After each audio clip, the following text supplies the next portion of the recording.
Terima kasih untuk kalian yang sudah klik video ini. Aku doakan kalian diberi kesehatan dan kesejahteraan dari Allah Subhanahu wa Ta'ala. Sebuah film berjudul Ballerina mengisahkan seorang wanita yang akan membalaskan dendam atas kematian sahabatnya. Seperti biasa, kalian akan ditemani host andalan kalian. Siapa lagi kalau bukan Burhan. Sebelum masuk alur ceritanya, tonjok dulu tombol subscribe-nya dan like-nya. Cuko dapat cuko, pempek tengah duo. Payu diaturi alur ceritonyo.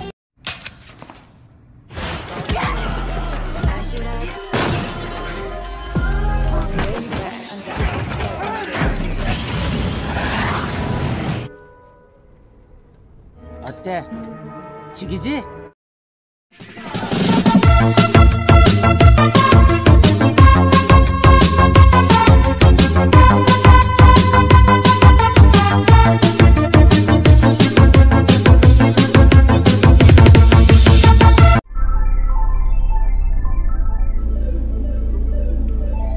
Film dibuka dengan memperlihatkan seorang kasir tengah menjaga sebuah minimarket hingga ada 4 orang yang datang. Lalu yang terjadi...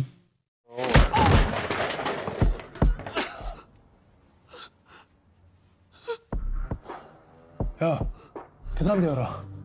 Keempat pria itu ternyata sekelompok orang rampok. Si kasir yang tak bisa berbuat banyak pun pasrah memberikan seluruh uangnya hingga ada seorang wanita cantik bernama Okju, di mana dirinya adalah pemeran utama film ini. Okju yang berniat akan membayar belanjaannya, namun karena uangnya sudah dibawa oleh si rampok, Okju mengambil uang kembaliannya dari tas si rampok. Lalu yang terjadi...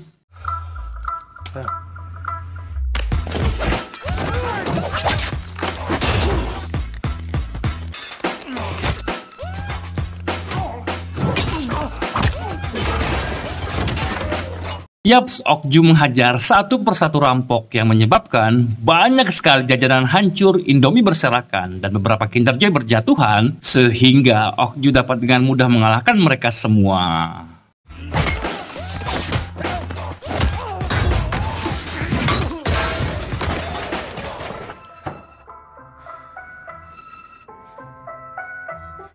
계산 좀 해주시겠어요?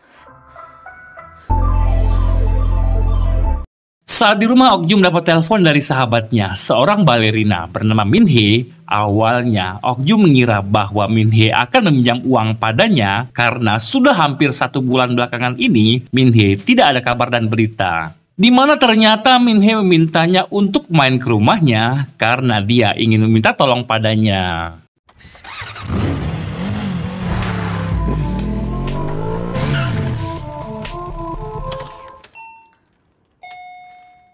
Sesampainya di sana, Okju merasa ada sebuah kejanggalan karena Min-hee dipanggil sama sekali tidak merespon, terlebih lagi pintu rumahnya sama sekali tidak dikunci. Okju langsung masuk lalu menemukan sebuah kotak yang berisikan sepatu balet dan sebuah surat yang bertuliskan, "Tolong balaskan dendamku, kurasa kau akan mampu melakukannya. Cepcoy 1004. Okju yang panik pun langsung menelponnya, dan benar saja dia menemukan Min-hee sudah terbujur kaku tak bernyawa di kamar mandi.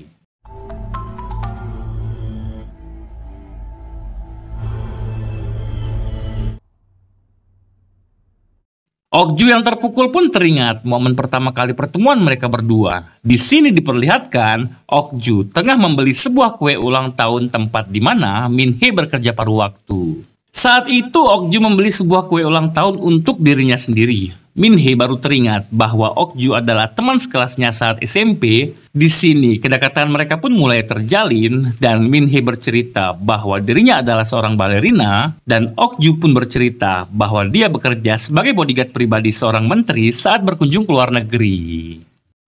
나 발레리나야?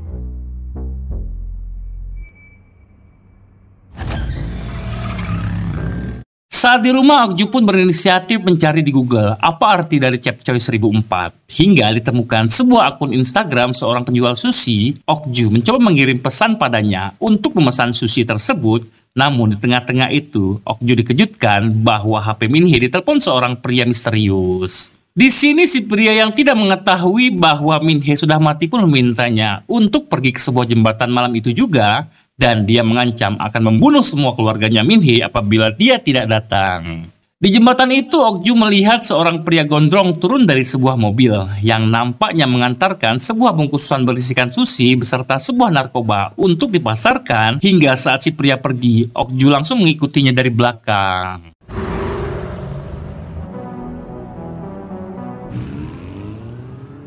Hingga ketika si pria masuk ke rumah mewahnya, Okju pun turun dari motornya dan memantau di sekitar rumah itu. Lalu keesokan pagi saat sebuah Lamborghini keluar dari rumah itu, Okju langsung masuk ke rumah itu dengan skill maling yang dimilikinya. Saat di dalam, Okju langsung memasang sebuah alat penyadap di ruangan si pria. Okju lalu berkeliling di rumah itu dan menemukan sebuah lemari yang isinya ada banyak sekali seks toy dan berbagai macam pernak-pernik seks yang bentuknya aneh-aneh semua. Tak hanya itu, Okju juga menemukan ada banyak sekali flash disk di sana yang masing-masing bertuliskan pekerjaan seseorang. Ada dokter gigi, tukang cilok, tukang es dawet, kuli bangunan, banci salon, dan yang terakhir, Okju mengambil satu flash disk yang bertuliskan balerina. Hingga saat dia mencolok flash disk itu pada HP-nya, yang ternyata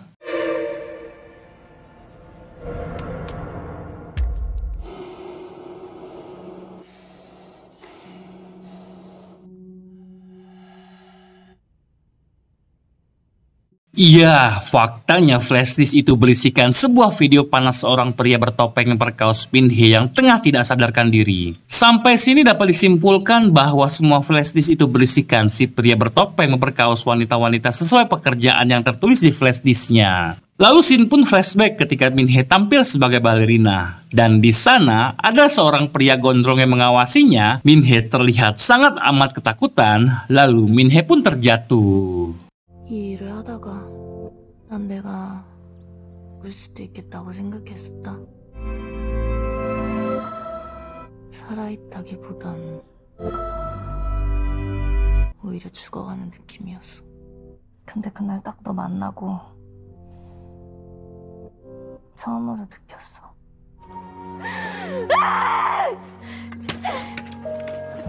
Diketahui pria itu bernama Choi. Choi seorang psikopat yang memiliki fetis bercinta menggunakan topeng dan borgol dengan wanita random yang dia culik dari sebuah klub malam. Dan sebelum berkayuan, Choi pun memberikan sebuah narkoba agar si wanita tidak sadarkan diri. Malam itu Choi mendapat telepon dari temannya akan mencari mangsanya di sebuah klub malam bernama Heaven. Okju yang mendengar percakapan itu melalui penyadap pun memutuskan pergi ke sana untuk kemudian menarik perhatian Choi agar menculiknya. 그냥 낚시로 하자. 그냥 해븐에서 보자. 내일 어차피 금요일인데. 거기 여자들이 더 잘 주잖아. Singkat cerita, Okju sudah sampai di sebuah klub malam. Sesuai dugaan, Choi langsung mendekatinya dan merayunya. Dek, bapak kamu begal ya? Okju menjawab, kok tahu? Karena kamu sudah merampas hatiku. Cia! Choi yang merasa bahwa perangkapnya sudah termakan pun langsung membawanya ke sebuah hotel. Dan di sana mereka disambut seorang resepsionis yang memberikan kunci kamar dan Choi menitipkan kunci mobilnya di sana. 복도끝 특실로 주시겠어요? 네, 알겠습니다.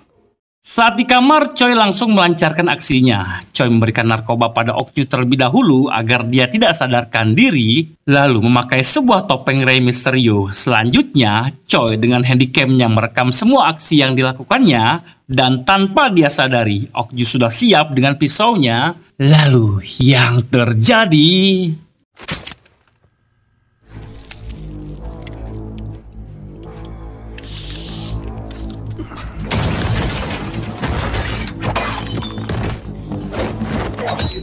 Choi yang lagi ngaceng-ngacengnya pun justru harus menghadapi tangguhnya Okju. Yang ternyata Choi bukanlah pria sangean yang mudah dikalahkan. Sehingga Okju harus menggunakan pisau untuk kemudian menusuk pipi Choi lalu merobek pipinya hingga ke bibirnya.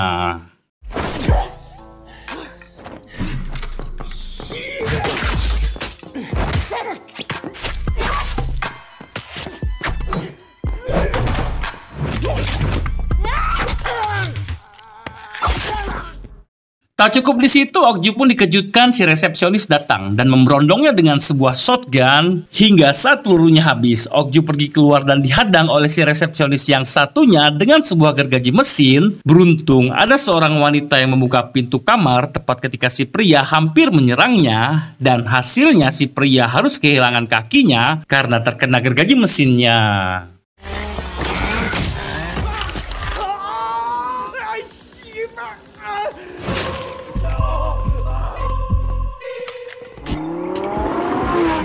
Keesokan harinya Choi pun terbangun di sebuah kamar. Di sana, dia disambut oleh bos besarnya bernama Iwan dan para anteknya. Di sini Iwan sangat kecewa dengannya karena Choi sudah kalah baku pukul dengan seorang wanita. Terlebih lagi, Iwan baru tahu bahwa Choi anak buahnya memiliki sebuah Lamborghini, sedangkan dia hanya menggunakan LCGC. Di sini Iwan meminta Choi untuk segera menyelesaikan keributan ini. Karena kekalahan, Choi sudah mencoreng nama baik kelompoknya dan Iwan meminta untuk membawa Okju dalam keadaan hidup ke hadapannya. 람보르기니 사태는 은서 이상한 야동이나 만들려고 했네. 친구야. 야, 너 지금 내가 병문안온 거 같니? 집에 관리나라고 했지. 누가 물뽕 팔면 최대한 빨리 정리할게. Di samping itu, Okju dan Siti pun tengah berada di sebuah restoran. Siti bercerita bahwa selama ini dia dan puluhan wanita lainnya dijadikan budak pengayuh oleh Choi. Selama ini, Choi menculik puluhan wanita, membiusnya, dan merekamnya saat Choi memperkaos si wanita. Dan dia mengancam akan menyebarkan video itu di internet apabila mereka tidak menuruti keinginan Choi. Selama ini Siti percaya akan ada seorang wanita yang tangguh yang bisa membantunya untuk membunuh Choi dan para anteknya. 걔네들을 노예라고 불러요. 인터넷에 올라가요. 복종하지 않으면 노예? 언니 걸 줄 알았거든요. 죽여야죠 싹 다. 계획이라니? Choi sendiri tengah mendatangi sebuah pabrik narkoba yang berkedok menjadi apotek. Di sana, Choi menemui seorang apoteker bernama Myung Sik yang tengah mempacking sebuah narkoba. Di sini Choi meminta Myung Sik untuk menangkap Okju dan merebut kembali Lamborghini-nya dengan imbalan 100 juta dolar. 명식 씨, 내 얼굴이랑 내 람보르기니를 가져갔어요. 제 돈 1억 줄게요. 그러니까요. Di lain sisi, Okju pun terlihat tengah mendatangi seniornya. Di sebuah tempat, Okju memerlukan sebuah senjata untuk menjalankan balas dendamnya karena dia sadar bahwa musuhnya memiliki anak buah yang banyak. Si senior pun merekomendasikan Okju untuk menemui seorang penjual senjata yang berkedok sebagai penjual mainan anak-anak yang ternyata mereka adalah pasangan lansia. 너니? 돈. 네. Setelah memberi uangnya, Okju pun memilih beberapa pistol di dalam laci mereka. Namun karena Okju merasa kurang puas jika hanya menggunakan pistol saja untuk menghabisi para pasukannya Choi, Simbah merekomendasikan satu senjata yang mampu membunuh monster hanya dalam satu tembakan. 어때? 죽이지? Saat di rumah, Siti pun meminta agar secepatnya mereka menyerang Choi karena ditakutkan Choi akan keburu menyerang mereka duluan. Okju bukannya langsung pergi untuk menyerang Choi, dia justru pergi ke minimarket untuk membeli beberapa cemilan. Lalu saat kembali ke rumah, Okju dikejutkan Myung Sik sudah ada di sana dan langsung menghajarnya. Okju yang sedang tidak siap pun memutuskan untuk kabur dari sana melalui jendela.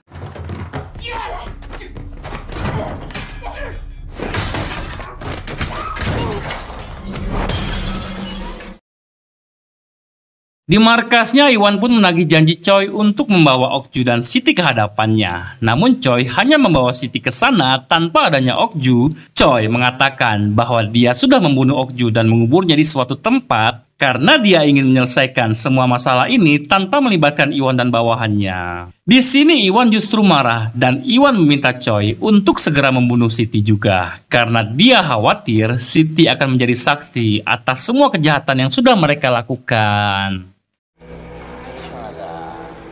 진짜로 좀 다르다고 생각했거든. 너 근데 진짜 실망이다. 뒤돌아서 벽 잡고 서 있어. Sementara itu di hotel, si resepsionis yang tengah menelpon pun dikagetkan oleh seorang tamu yang datang hingga saat dilihat oleh si Buntung. Ternyata Okju sudah ada di sana dan membunuh mereka berdua. 그 새끼 어딨어?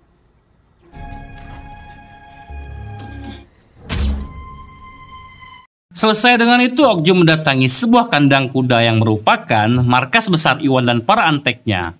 Okju dengan santai masuk seorang diri lalu masuk ke dalam lift yang ada 3 orang anteknya Iwan lalu membunuh mereka bertiga.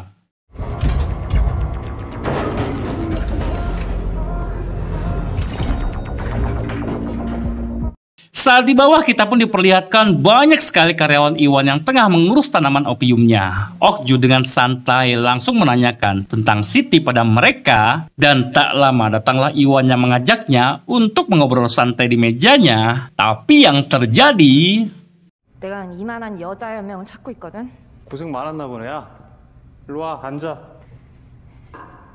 얘기나 좀 하자. 나한테 뭐 개인적인 감정이 있는 거. Asli kocak sini nih, dari awal diliatin betapa gagah dan kerasnya Iwan. Mati tanpa perlawanan sama sekali. Lalu ketika Okju akan menembakkan tembakan keduanya, sialnya pistol Okju justru macet dan para anak buah Iwan langsung menyerang Okju.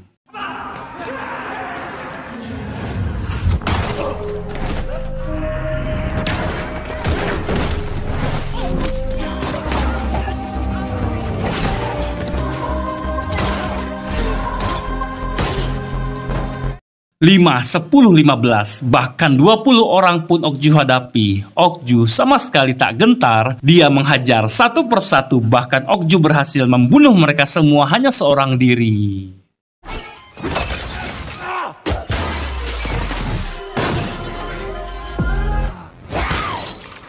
Di samping itu, Myung-sik yang tengah membawa Siti pun dikejutkan. Okju sudah ada di hadapannya. Dengan santai, Okju maju dan melihat Siti, dan ketika Okju akan menembak Myung-sik, tiba-tiba...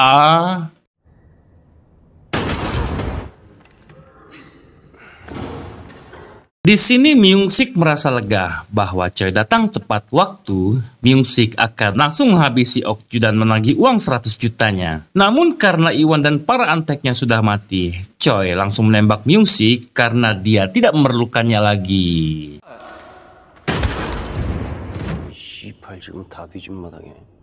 Selanjutnya ketika Choi akan membunuh Okju, beruntungnya Siti bangkit dan menembak Choi. Lalu ketika Choi akan menembak Siti, Okju langsung menembak Choi lagi.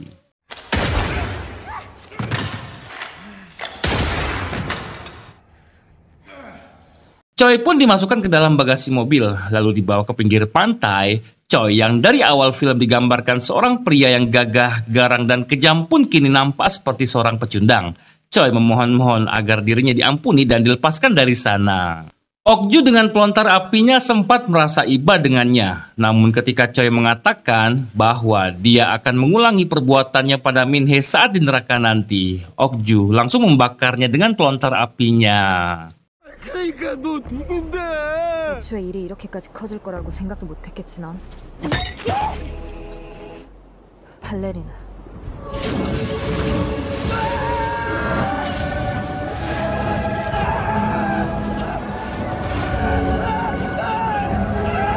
넌 원래 바다를 좋아해? 옛날엔 기차 타고 맨날 왔는데. 옥주야, 봐봐.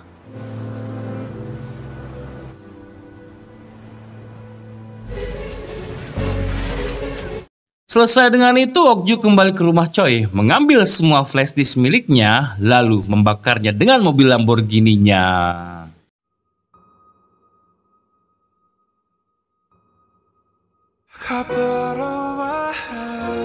Dan film pun selesai.